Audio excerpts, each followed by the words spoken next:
మన ప్రభును రక్షకుడును ప్రభైన యేసుక్రీస్తు నామంలో ప్రియులారా ఈ యొక్క ఉదయకాలపు వాగ్దానం చూస్తున్న ప్రతి ఒక్కరికి నా యొక్క హృదయపూర్వక వందనాలు తెలియపరుస్తూ ఉన్నాను. మరి నేటి దినము అనగా పరిశుద్ధమైన దినముగా, పవిత్రమైన దినముగా మనము దేవుని సన్నిధికి వెళ్ళవలసి వచ్చి ఉన్నటువంటి రోజు కాబట్టి ఆయనను మనం ఆత్మతో సత్యంతో ఆరాధించాలని దేవుని వాక్యం సెలవిస్తుంది. ప్రియులారా ఈ యొక్క ఉదయకాలం మందు నేటి వాగ్దానమును మనము చదువుకుందాం. పరిశుద్ధ గ్రంథం నుంచి దావీదు రచించిన కీర్తనలు 91వ అధ్యాయము మరి మొదటి వచనము. మహోన్నతుని చాటును నివసించువాడే సర్వశక్తిని నీడను విశ్రమించువాడు. ప్రియులారా, మహోన్నతుని చాటును నివసించువాడే సర్వశక్తిని నీడను విశ్రమించువాడని దావీదు భక్తుడు సెలవిస్తున్నాడు.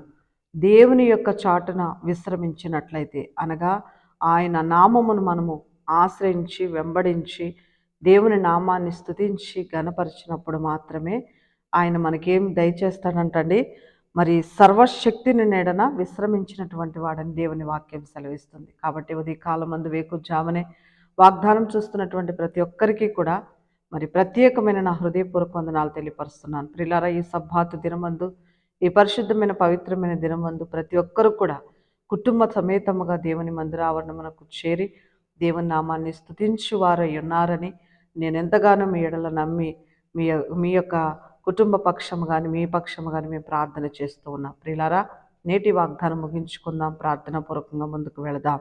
మహాగణుడమైన దేవా స్తోత్రాలు. ఉదయ కాలమందు నాయన మీరు మాకు అనుగ్రహించినటువంటి ఈ పరిశుద్ధమైనటువంటి ఆదివారమును బట్టి వందనాలు. అనేకులు మీ మందిర ఆవరణమందు చేరి నిన్ను స్తుతించి మహింపరుస్తారు ప్రభా.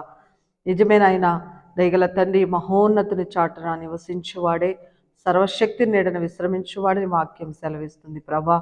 దయగల తండ్రి, అనేకులు నిన్ను స్తుతించి మహింపరిచి ఆరాధించాలి. మహోన్నతమైన మీ నామాన్ని ఎత్తిపట్టాలి. సర్వశక్తిగా నీడన విశ్రమించాలి ప్రభా. ఈ యొక్క ఉదయకాలం మంది ప్రతి ఒక్కరిని మీరు దర్శించు, మీ మందిరం మనకు నడిపించుము. మహిమ ఘనత కీర్తి ప్రభావాలు పొందుము. కెరూపుల మధ్యను సెరూపుల మధ్యను నాయన అతి సంభూతుడు అనంత జ్ఞానిగా స్తుతులకు పాత్రుడైన దేవా, ఉదయకాలం మంది మీ నామమును స్తుతిస్తూ ఉన్నాం. ప్రతి ఒక్కరిని ఆస్వాదించి దీవించి మీరేమి నామానికి మహిమ పొందమని యేసయ్య సర్వశక్తి కలిగిన నామములో ప్రార్థిస్తున్నాము తండ్రి. ఆమేన్.